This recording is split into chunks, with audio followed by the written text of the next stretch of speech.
Well, hello. Hi, Nettie. How are you? Good. How are you doing? I am doing great. And thank you, everybody who decided to join us tonight. And welcome to the chat, to the chatterbox. And we are so glad you are here to join us tonight. And if you don't mind, if you haven't already, please like, subscribe, and share us out so more people will know that we're live and can visit with us tonight. So, we are really excited that all of y'all are here. We definitely have a great show, don't we, Nettie? Yes, we do. I'm very excited about it. Us too. Vivi's not able to join us, but well, who knows? She may pop in later. We'll see. Yeah. We will see, or we'll hear about it later anyway. Yeah. But goodness, but tonight we actually have a guest and his wife, and they're going to let us know about their channel, and it will be John and Shannon Bear. Mm-hmm. And, their channel is the RV Traveling MIA Researcher channel. Yep. And they also have a podcast on Facebook. I mean, they're just out there everywhere. So we'll be sharing those links with you guys today. So if you get a chance, click on those links and definitely go check out everything that they have. And as well, they have a merch store. So for any of the merchandise that has to do with the MIAs and prisoner of war. But anyway, let me look over here and let's bring up our guest. All right, let's see if they're ready down there. And I'm going to take this banner. Hello, guys. How are you? Hey, how's it going, guys? Hey. Awesome, awesome. So, everybody, this is Shannon and John Bear. It's so great to have you guys here. Mm-hmm. The dog's trying to join us because she sat down next to me. So. Oh, yeah. So, there's actually 3 down there, right? Well, 2. Oh, there's 2. 2 Yeah. more joining us down there. You want to introduce those 2 as well? Pull her up here. Phone's laying down sleeping, so but this is Kinsey. Oh, look it. Oh, there you go. Told you. She's a pig. A little piggy. Everybody. Oh, it's so cute. Yeah. Oh. All right. Well, everybody down there in the chatterbox, as usual, as you're down there socializing, we do challenge you each to rise by lifting others and spreading kindness while you're there. Mm-hmm. And with that, I'm Teresa with Meant to Be RV. And I'm Nettie from Mount Nettie Living Free Zipco-less. All right. And then our guest, like I said, is John and Shannon from the MIA Traveling. Oh, let me. RV Traveling MIA Research. MIA Research. And don't it's a long name, just like my name. There you go. Yeah. And I was trying to figure out a good name, but I couldn't find one that really actually fit exactly what we do with the RV and then the MIA stuff. So yeah, awesome. I have to deal with the long name, right? And if there's any questions, right, Teresa, they can go ahead and put that in the chat. Yes. So I'm going to be looking for the questions in the chat, and then Nettie's going to be asking questions that she's done some research on to ask Shannon and John. So, yeah, that's awesome. All right. And I'll go ahead through the chat real quick and just see who's here and say hello. And first we had Amy McFarland, Off-Grid Empath. Thank you, Amy, for coming. We really appreciate it. And Van Life with Gina Payne, and she shared us out. Thank you. Thank you, Gina. Happy Place Camping. Thank you. RV Destinations, because she changed her name. Yeah. Uncle Lisa Productions. Thank you for being here tonight, too. And let's move on down here a little bit more and see who we have. And whoa, Nellie, RV Adventures. Thank you for coming too. Nursing Our Travel Bug is here. Awesome. Brianna Elizabeth. Thanks for coming, and let's whoops, and there just went the chat. You know how that happens all the time. Yeah. Okay, we're going though. I think we got hold of it again. Mm-hmm. RV Weekends, thank you for coming. We appreciate it. A little bit crazies out there as well. And Bob's Adventure. Sure. Hello. And let's go down a little more. Oh, there goes that chat again. Yeah. And I do think I seen Fordman, aka Kenneth Woods. Awesome. Thanks, and so glad to have you all here with us. All right. Well, Nettie, I'm going to let you go ahead and start with the questions. Or Okay. No problem. What I was showing John and Shannon is that you're getting ready to sell your home to go full time. Yep. Have you done that, or are you still in the process of doing it? It's actually going to be hitting the market here within the next week, and it's kind of like our Epic RV Adventure. They're kind of going to do a listing on it, or coming soon, and the market's so good around here. Again, it's kind of like Michael and Shelley's deal, where they're thinking we're going to have some offers real quick. So, oh, that's great news. There's not a lot of properties. We have our house is 2,800 square feet, and I've got a 30 by 60, three bay shop and almost a couple acres of land here. So there's not a lot of the land, houses with land on the market right now. So it's going to go fast. You can actually have animals where we're at, so which is cool. That's great. That's great. They're probably going to sell fast. It seems like everybody's home is selling really quick. It is. It's just taking me. I'm working full time and trying to get things done, and that's rough. Yeah, it is. 2 days off a week to try to get everything done, and then do our YouTube stuff and my POW stuff, and, podcast, and it's like jobs. And then it's been like 100 degrees, so that's made it. Oh yeah, that doesn't help. And I'm a bit of a pack rat, so I've got lots of stuff that I'm having a hard time letting go of. Clothing. Yeah, it's probably hard downsizing, that's like the hurdle you got to get over, especially. I think if people knew how much I have and how much I got to get rid of, it's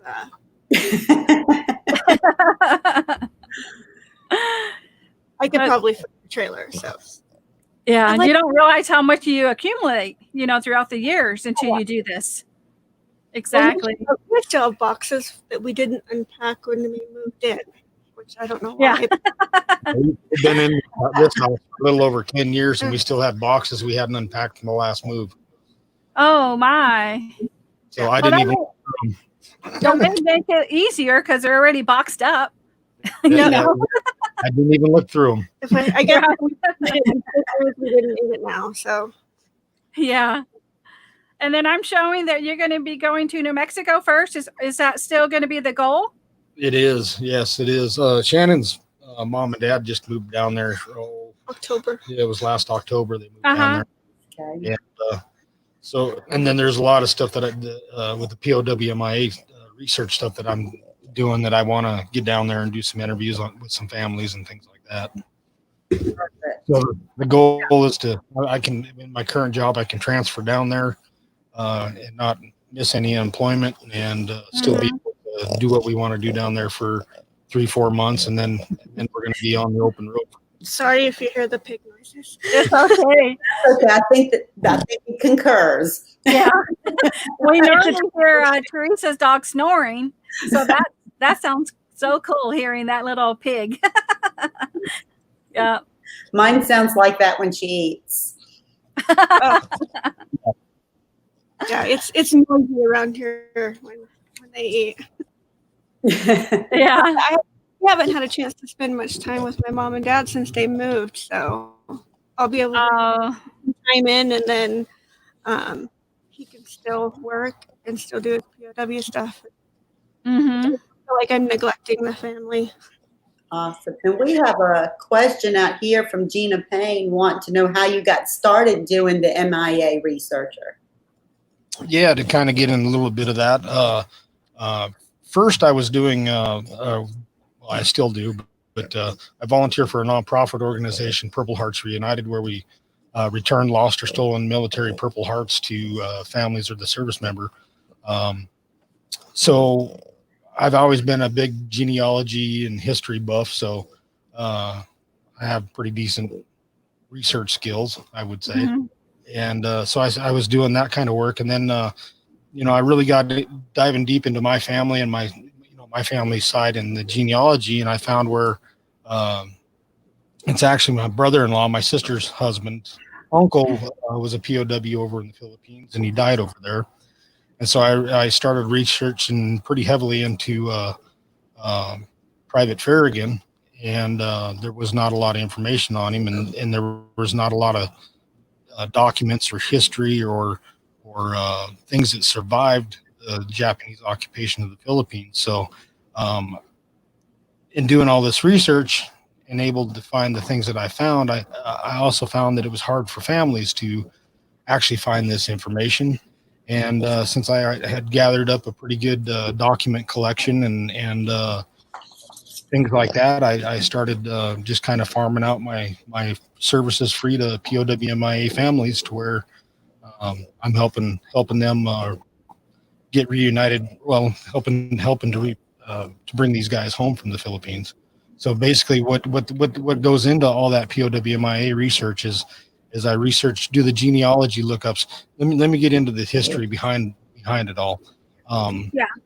Can I ask one question first? Yes, please do. Do you know about how many are there that are considered missing in action or prisoner of wars? From World War II, and that's basically what I focus on, is World War II. There's just a little over just right around 80,000 U.S. service members that are missing in action. Wow. Of those, yeah, and many of those are still listed as missing in action, even though they were buried at sea, part of the Navy's, when they went down with the ship, or the Navy buried them at sea or whatnot. They're still listed as missing in action, even though they know what happened.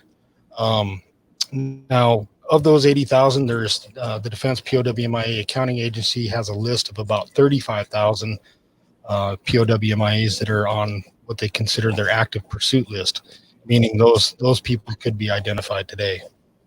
Okay. And in the Philippines area that I do most of my research and focus in. Dog's getting loud. She's trying to get her over on the bed. But anyway, in the Philippines, just on the Bataan Peninsula, there was right around 10,000 Americans that ended up into the POW camps when General King surrendered the Bataan forces on 9 April 1942. Of those, right around 10,000, only about 1,800 made it through the war and made it home. Many of those died in the POW camps there in the Philippines, or they died in what they called the hell ships, where the Japanese loaded them onto cargo ships and sent them over to Japan, to POW camps in Japan, to do slave labor. Those ships weren't marked as POW ships or with the Red Cross, so our own forces actually sunk a bunch of those ships and killed a bunch of our own POWs. Yeah. So those are all listed as missing in action. Now on the Bataan Peninsula, just in the one POW camp alone, Camp Cabatatuan, currently there's a little over 1,000 men that are still listed as missing in action just from that one POW camp. What happened is during the time that they were in captivity, there was a lot of disease, sickness, that sort of thing that these men died from. And Japanese withheld a lot of food and medicine and things like that from them. So they just pretty much got sick and died. Those that died within a 24-hour period were buried in what they called a common grave. So you could have anywhere between 5 to 30 men in one grave. After the war, yeah, and it got better toward the end of the war. They started getting Red Cross supplies in, and the Japanese started getting better about providing that stuff to the Americans. So the deaths were less and less as time went on.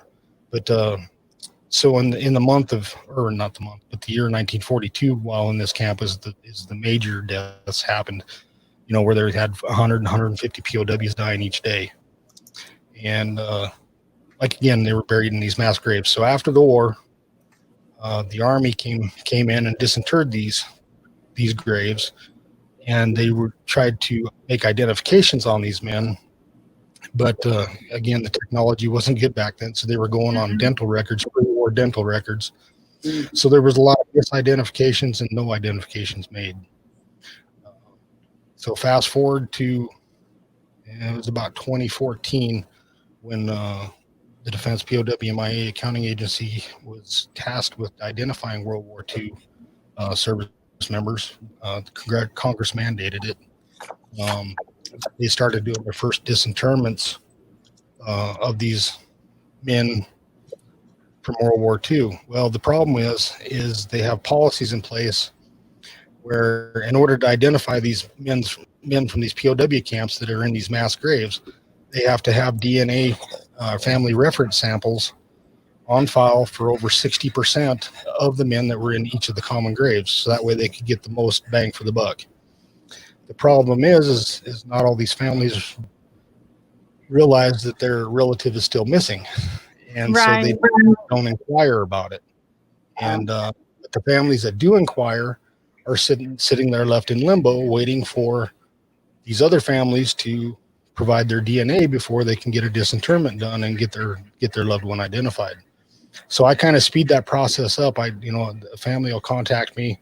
I'll look at the grave records and see who was all in those graves, who was identified, who wasn't identified, and then I'll try to contact all the families of every POW that was in that one common grave. And have you found over 100 of them, John? Over 300. Over 3? Yeah. Wow, that's amazing. 300. They just started doing some major disinterments from those at Cabatatuan. It was last fall when I think it was 3 or 4 different graves that they disinterred and the remains were sent to Hawaii for identification at the lab there in Hawaii. And I have one big case that I'm still waiting on. The last I heard we're at 58% on it, and that was 100 just in that one grave alone that they earned. Oh, wow. They lumped 3 graves together to make one big grave, and it was 101 POWs. Wow. That's amazing work that you do. Now, tell me, with all the research that you do, I'm a very heartfelt person, and I know that it would just touch my soul. How are you, with your research, able to do this, without getting so emotionally involved, or can you? I get very emotionally involved. Yeah, I can imagine. Sometimes that's what sparked you to do this. Sometimes that emotion is in an angry sort of way toward the government for not doing more. Exactly. Shouldn't be, but it is. I mean, if you listen to some of our podcasts where I talk about, one case in particular was the Lieutenant Alexander Nininger, who was the first Medal of Honor recipient in World War II.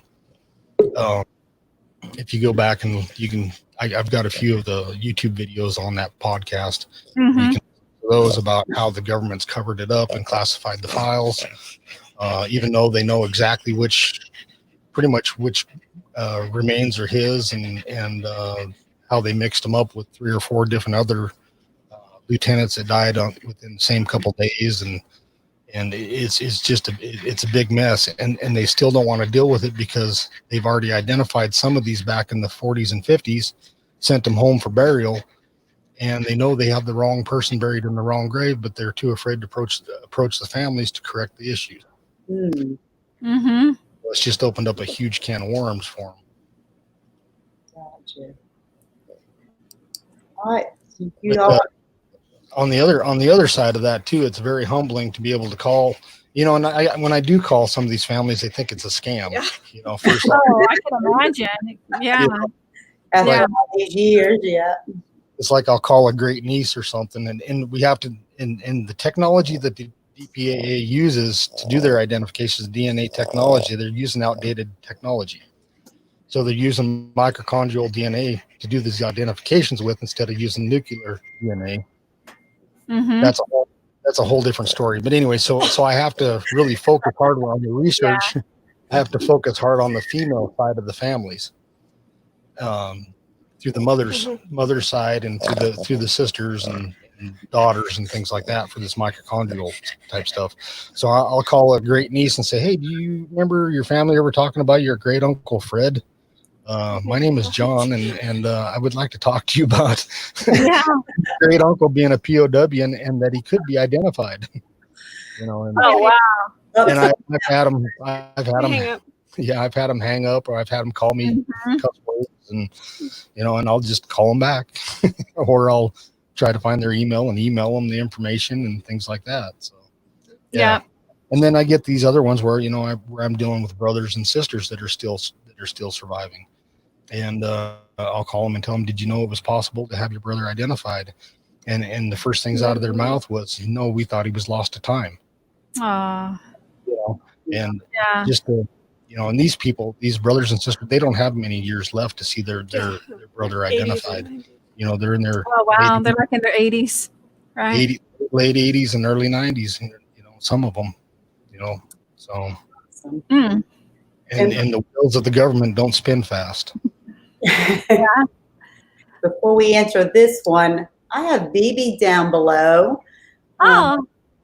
We'll bring her up for just a minute to say hello and hold on. Okay, y'all.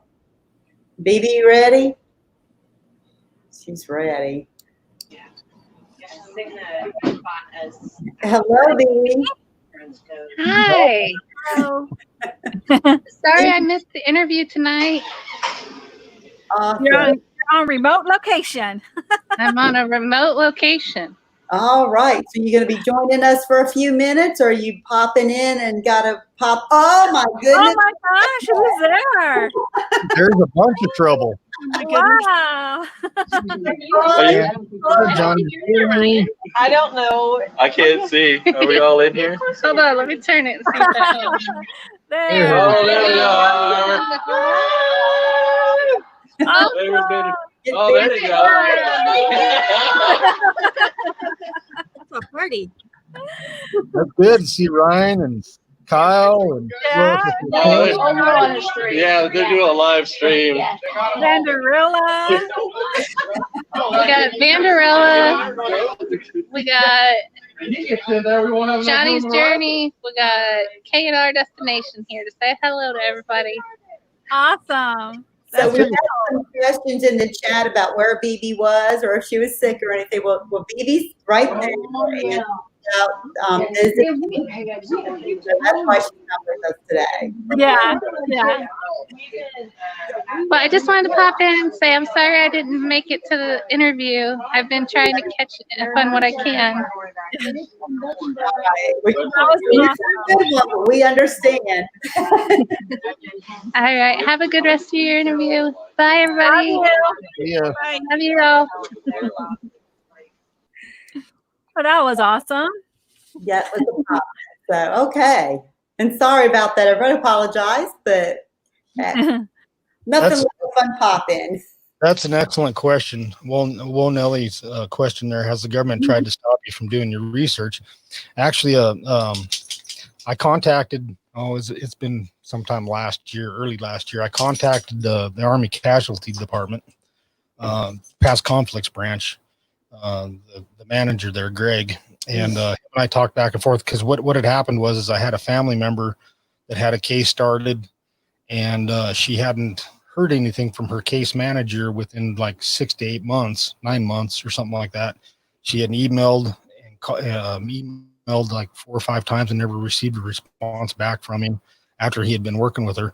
Well, what had happened was the guy took another job and transferred, and nobody transferred or followed up with her case over to another caseworker. Mm-hmm. And so I went ahead and I emailed Greg Gardner to say, hey, what's up with this?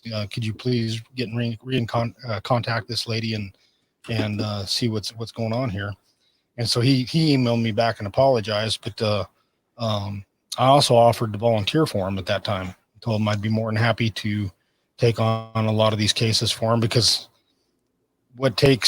they actually have contractors, genealogists that are contracted to the government to kind of do what I do, but they work on a case by case type basis, and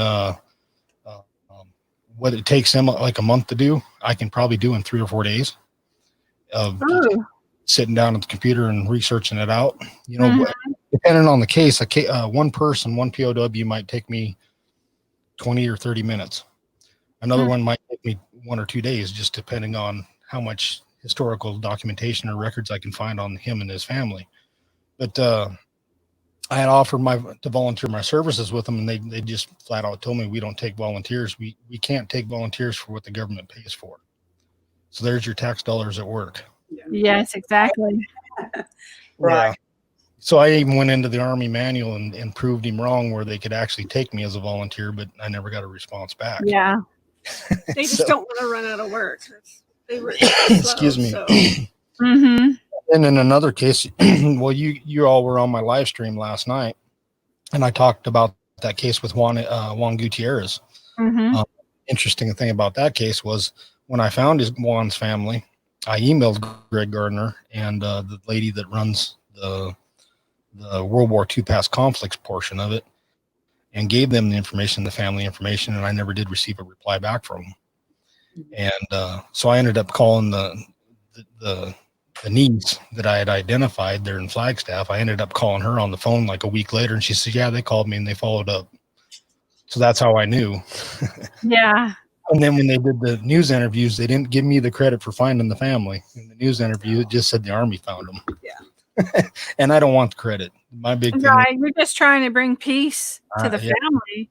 I just want to bring these men home that gave their lives for our freedoms, and Exactly. Now, as far as your job goes, are you still a welding inspector or no?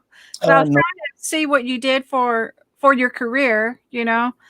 As far as you were in the oil and gas pipeline.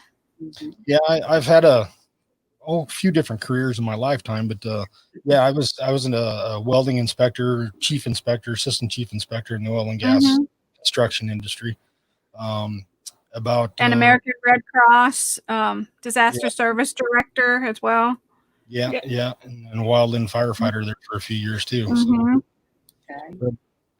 But yeah, here after our son was killed in a motorcycle accident here a few years back, I came home to get my daughter through her last year of high school, and so I'm not working in the oil field right now. I'm actually working for Home Depot. Okay. Yeah, I run their lumber department here and stock and run the forklift and unload trucks and stuff like that. So soon are you going to be retiring so you can travel full time, or it's just not yet? Not yet. No, it's going to be a lot of traveling, a lot of work camping. Is kind of on the. I'm hoping once we get a domicile established, we're looking at Florida. Disney. Yeah, I heard about Disney. Yeah. The way things are going, I was thinking it'd be better to go to South Dakota, but anyway, a little more freedom up there. But no, yeah, as soon as we get the domicile established, I'm actually going to try to take the stuff that we're doing with the POW stuff and turn it into a nonprofit. So I'll establish, incorporate it and turn it into a 501c3 to kind of just help support what I'm doing and right down the road, nothing that's going to pay me, but something that I can do to write off a bunch of this stuff. It's not cheap. Yeah, most of his kept him working out of town for, almost all of them have. So it's kind of nice having him home. I can imagine. Yeah. I saw where, when I was researching that he was gone a lot, as far. Yeah. So that's wonderful that you guys can be together. And as far as you, we were lucky the last 2 years, he was actually in Denver. So that was only like a 3.5 hour drive. So we could go over on the weekends. But when you work in most of the oil and gas, you only have one day off, which is Sunday. So sometimes it's 7 days a week. But so it's really pointless to drive all the way here Saturday after you get off work. But then you got to either get up at like 2 a.m. Monday morning, or you have to leave. You have to leave. You know, Sunday night. From 2016 to early part of 2019. I was 3.5 hours, 4 hours from home, and I seen my house twice, and that was to come home and do taxes each year. Oh my goodness! Oh wow! Yeah. I'm looking forward to Bears Adventures. Now you're going to be doing park reviews and campsite reviews and stuff like that. Yep. Yeah, we're hoping to get that going pretty good once we get on the road, and we'll start doing a bunch of those videos. And you know, it's kind of hard to focus this channel on the POW stuff and the RV stuff. You know, I mean, it kind of goes with the travel, because the way I kind of want to tell the story is traveling to these guys' hometowns. You know, we'll show us going along and traveling there, going to their hometown, actually taking you to where the house that he grew up in, right, all the way to the high school that he attended, you know, and sitting down with the family and talking to the family and doing an interview with them. So kind of bring it. I want to tell their whole story, you know, not just he died at camp. I want to, you know, I want to be able to show you where he grew up, where he worked, and what he did, what his dreams and what his passions were. Right. Do you currently have any that you're working on right now? I've got a bunch. Always, huh? I've got a bunch. Yeah. I work kind of hand in hand with another researcher that's down there around. My camera went out. Camera's gone. Just a sec here. Let me swap here. Off the visual. That's all. Yeah, we can hear you. Yeah. So. All righty. There we go. There you go. Switch to the other one. It lost connection for some reason. But anyway, I kind of work hand in hand with another researcher down around San Antonio. Hey, that's where I'm at. Yeah. He's just west of San Antonio. And him and I, he's got a pretty good website called batanmissing.com. And so a lot of families contact him. And so then he throws all the families up to me to do the research for. And he's more of the guy he's the one that actually has brought in federal lawsuits against the government to actually get these guys disinterred. So yeah, the families contact him for records, because he's got a lot of what they call the individual deceased personnel files and things like that he was given through the Freedom of Information Act. Another question to that is, somebody asked in the audience, what kind of dog is that you have? It's a Frenchie. A French bulldog. Yep. Okay. Yeah. Often say that we got a little pig instead of a dog, but yeah, is that Kinsey? It's Kinsey, yeah. And then you have Capone. We have Capone. He's an Old English. He's way sleeping on the couch. He's being a good She's a troublemaker. But yeah, so the Old Englishes are taller than the English bulldogs. They look a little bit more like boxers. Are they doing okay adapting after RV life? Capone used to come over and spend a lot of time with me when I was in the oil and gas stuff. So he's used to being in the RV. And yeah, but that took about 2 years to get him to where to travel, and it didn't come easy for him. Yeah, when we first got him, he would not go to the bathroom unless it was in his backyard. Oh, I had driven home out of several of our trips in the middle of the night because I was worried that he was going to die. We'd be on a camping trip or up on a mountain biking trip, with our son racing mountain bikes and stuff, and Shannon would go home in the middle of the night because Capone had to go potty, and he refused. He hadn't gone for a couple days. And he refused. Absolutely refused. And I kept talking to the vet. I'm like, what do I do? She's like, oh, he'll just eventually go. I'm like, no, he won't. Yeah. He's gonna die before. So yeah, I've actually had to come home several times just so he could go to the bathroom. But now he's all good about it. But yeah, so we did those little trips forth, and it made it a lot better. So. I just have to ask him when he starts whining at me. I ask him what he wants, and he goes running to the door. He knows now. So. And Kinsey, we got her. We only had her for a little over a year, so she kind of grew up. like back and forth here and at the house, so it's a lot easier for her. So we'll see. Now, as far as your daughter, was she able to go to college? I know that you were talking about that in the past. Didn't know if it was online classes or what she was able to do with that. Well, we were lucky enough that she actually did get to graduate high school in person with an actual ceremony a week ago. Oh. So that was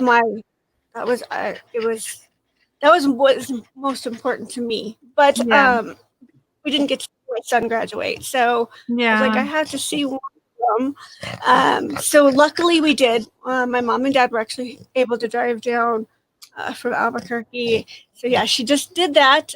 She was accepted to the University of Colorado, Denver, and also the Colorado, I don't know, the one in Colorado Springs. She wants to do a history degree, so she gets that from him. Yeah. Very, very into history. Not my part of the history though. She's more into the medieval or the, what do you call it? Oh, she likes Irish. Yeah. The way back in the 400s. Yeah. And medieval times. Yeah, really like Scottish and Irish history. I didn't know until the other day. She told me that the Scottish didn't wear actual kilts until like the 1600s. Oh. Did you? Braveheart had it wrong. Yeah. Oh yeah. She's correcting it, right? Let me tell you, she's very. But no, she's going to go with us to Albuquerque, and she was going to stay with my mom and dad for a little bit, and then right now she still wants to go to college, but she's a little concerned about how college is going to work. If she's going to be able to do in-person classes, online classes. Right. She doesn't really feel like if doing online classes would work for her. She had to do the online through the last 3-4 months of high school. Oh, high school, and it was It was hard. It was hard super for her. I know it's hard. She's a social butterfly and has to be around all her friends and that sort of thing. Yeah, she wants in-person. That's what it's more about. Yeah. So, but no, she has her orientation on August 11th. So I told her she's got to decide what she wants to do by then, so she can either choose to do a gap year or go to college. So we'll see. Trying to let her make those decisions and not influence her too much. But just as long as we know that she's got a direction. I know she doesn't want to come with us, so she's not into travel, live in an RV, which I don't blame her. I don't think I would have been at 18 either.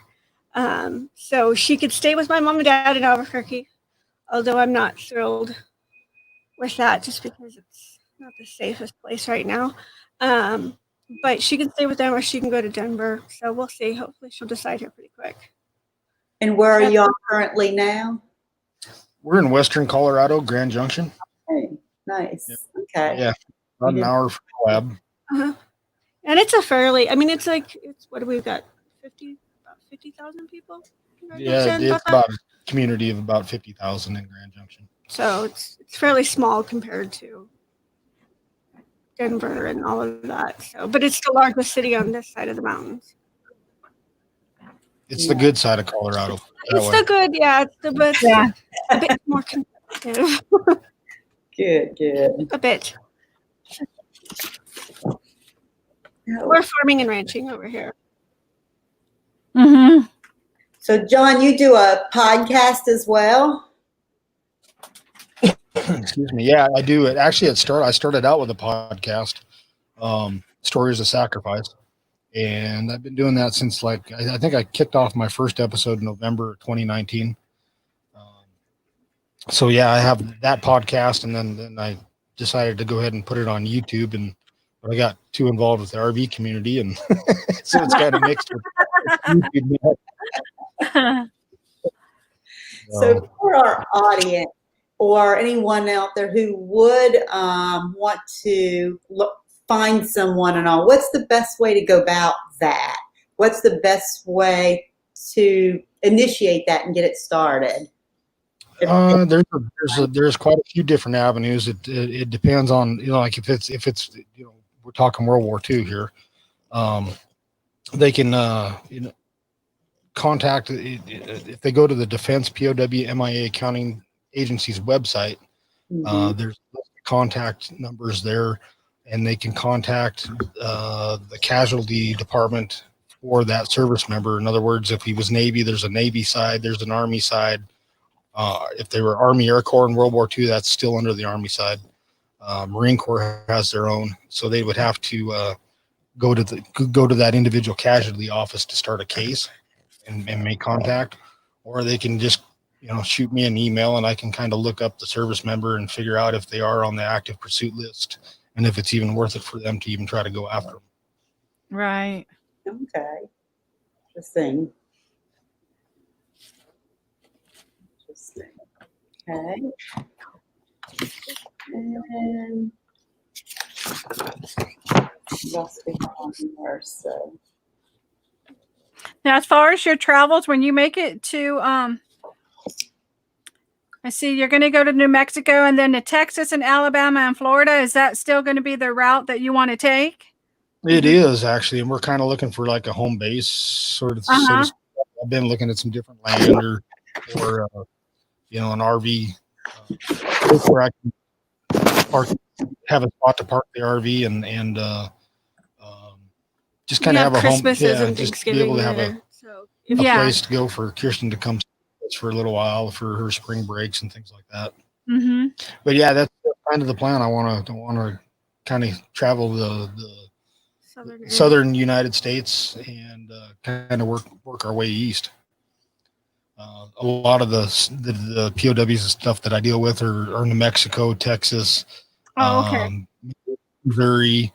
A lot of these guys were National Guard units from those areas, and they were federalized and sent over to the Philippines. And so I can get I can get the most bang for the buck by just traveling the South. Okay. Off with. And then, in the future, we're looking up, going to Minnesota and those areas too, and getting up north. Michigan. Yeah. So you're not chasing 70s then? No, I'm not chasing the 70s. No. It's been in the high 90s here, and I'm tired of it.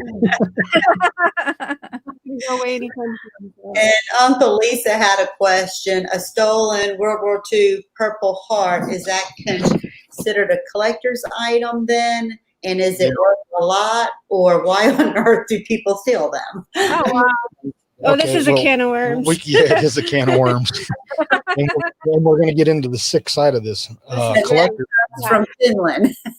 Yeah, there is a monetary value to Purple Hearts, all the way from those that were first issued the first Purple Hearts were issued in 1932, and they were made retroactive back to World War I.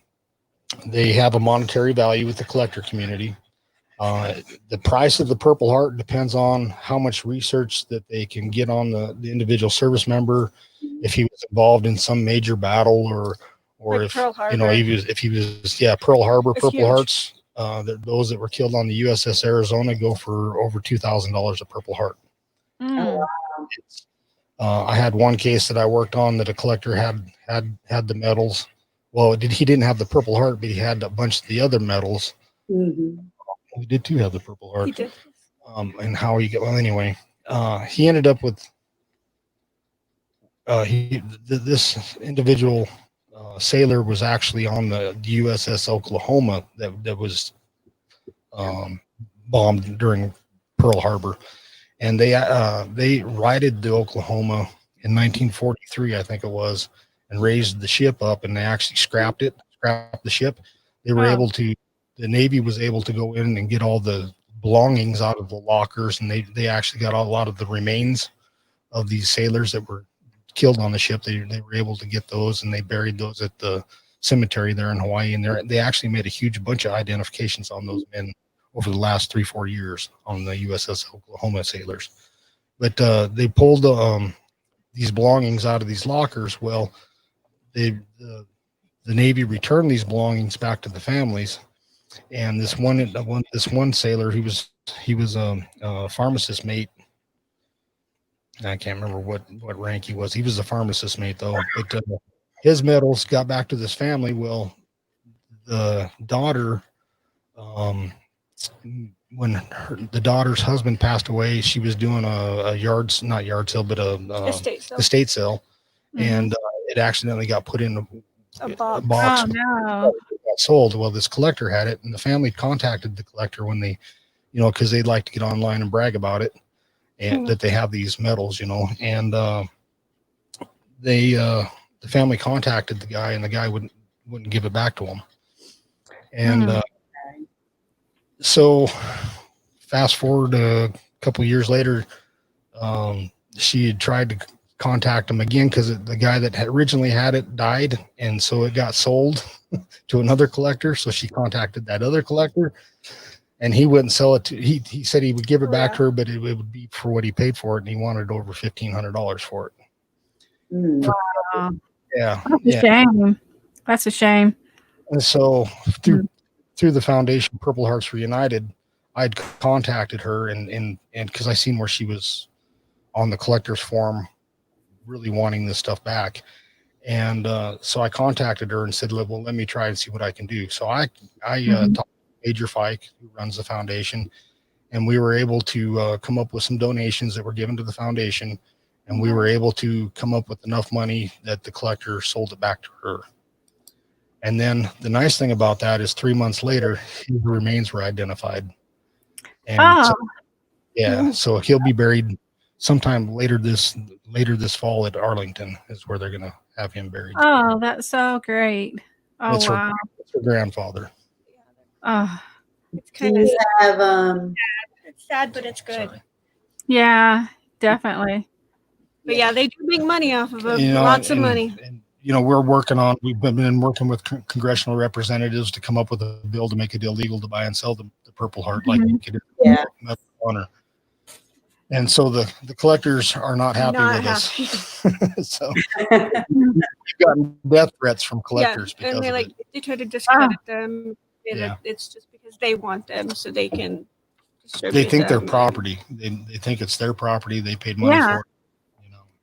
Now, Don, you were saying that the government had programs for what you're doing as far as for the Korea and Vietnam missing in action, but they didn't have anything for. That's right. For their DNA program. They have over 90% family reference sample DNA on file for Korea, Vietnam, the Cold War, and all the later stuff that's happened. They didn't do anything with the World War II because it wasn't mandated to them until 2014. Well, they still haven't tried to put a program together to do it. They just kind of work on these cases on an individual type of basis instead of just going out there and saying, making contact with all these families and trying to get this DNA on file. They just haven't done it, and I don't know why. It doesn't make any sense. I think they know that there's only a few more years left before a lot of these people will be alive to request the ones that are wanting answers, definitely, because they're all getting up there in age. At the current rate that the DPA is going with the World War II cases alone, with 35,000 that are on the active pursuit list, and the numbers that they make roughly 200 identifications a year, and that includes all the wars. So at the current rate with just the World War II, it's going to be 100 to 200 years before they can identify every one of them. And unfortunately, by that time, the remains are going to be so degraded that you're not going to get any DNA out of the remains. So, yeah. And we appreciate you. Everything that you do, you've done a lot in such a short time, and it's a blessing. It's fun work. It's humbling work, and I just wish there was more people out there doing it. Yeah. He loses track of time a lot of times. He'll be like, just working on that, and he just gets into like the zone of research and just don't even bother. Well, it depends on the case. A lot of times if I get a grave that's got 40, 50 men in it, I'll sit there sometimes 24 hours a day, 7 days a week, trying to get through that one grave, and I use a Facebook group, a private Facebook groups where I post this information. I share that group with the families, and the families come in, and I'm able to post all that information in this private Facebook group to where they can actually see the documentation and follow along with me and go through the whole process together. And so it gets them to communicate with each other. Well, it's kind of sad to know that there's so many families that have no clue that they had a World War II member that was either in a POW camp or lost. They just have no idea. They've never been told. It's not part of what their family has talked about ever. And so it's kind of fascinating to see how much of your family history that you don't know. Yeah, exactly. I agree. Kilo 19, it is sickening. Yeah. Well, some of the collectors were military members, which is kind of sad. Yeah, there are some active duty and military members that are collectors. A lot of them don't focus on the Purple Heart or the military medals. They're more of like uniform collectors and things like that. Helmets. But there are a few. There's one guy that's at West Point that he's an Army officer, and he's not a fan. I've got an undercover profile that I use where I purchase these medals off these guys, and they don't know who I am. They think I'm somebody else. You have to, because he's an Army officer at West Point.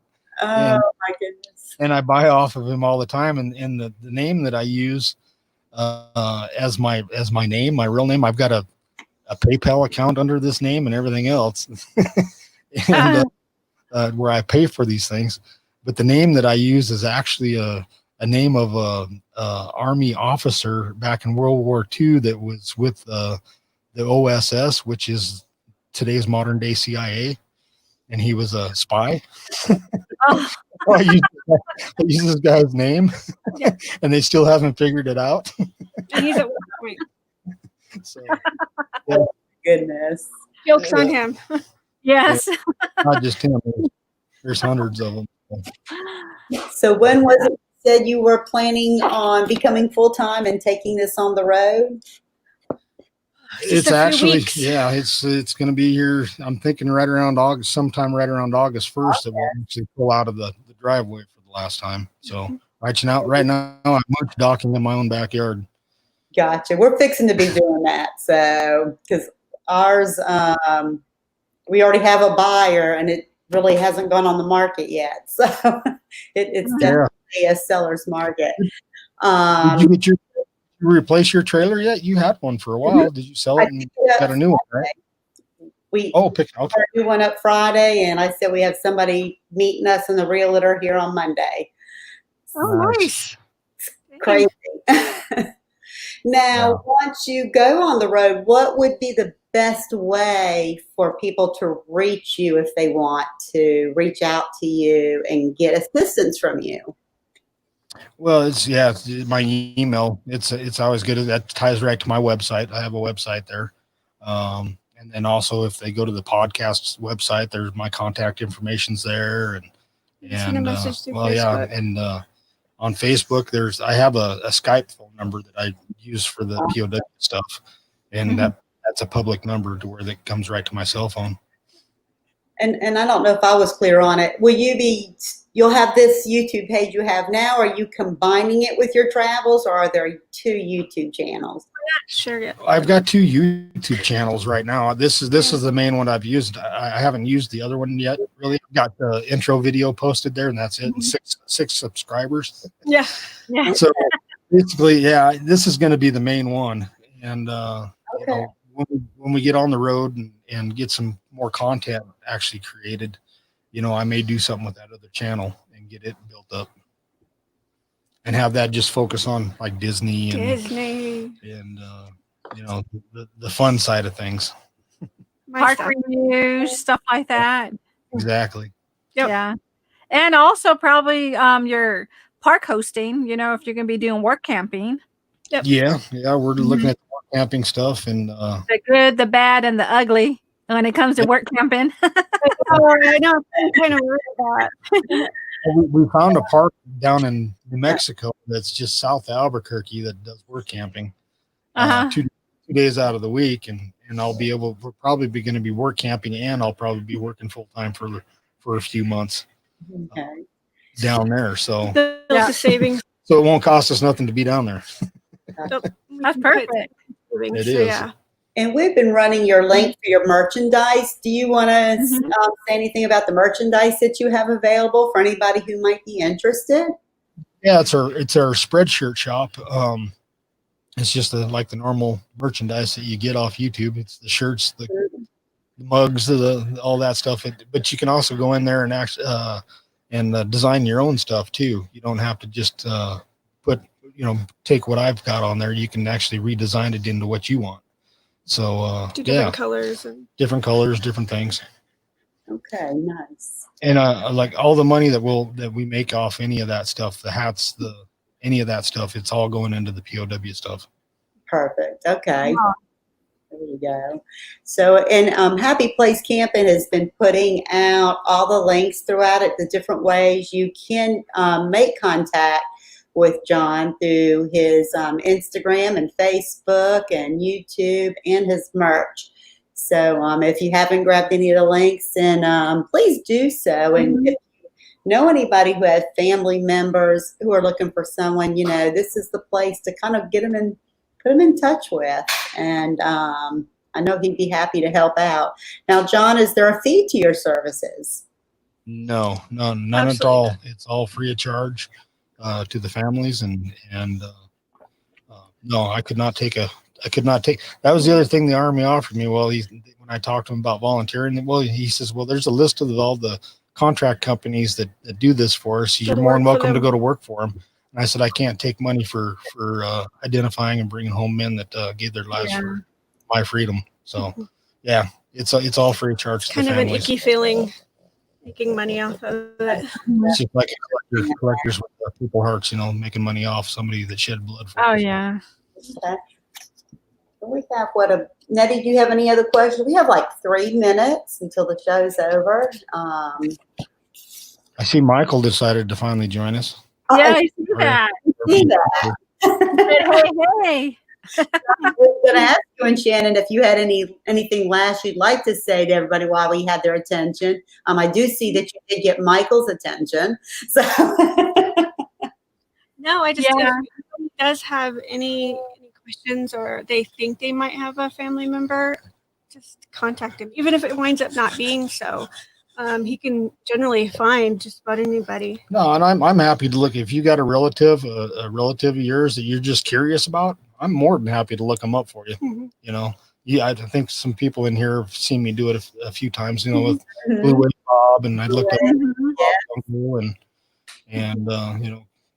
just any. If you got a question about somebody, just feel free to email me. Yeah, he has an excuse.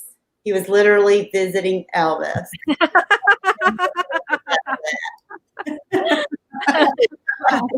Exactly. Yeah, so that's the most important thing is we really do want to shed light on stories that will be forgotten within, a few years. That's awesome. So you have the same passion when it comes to it as well. It's both.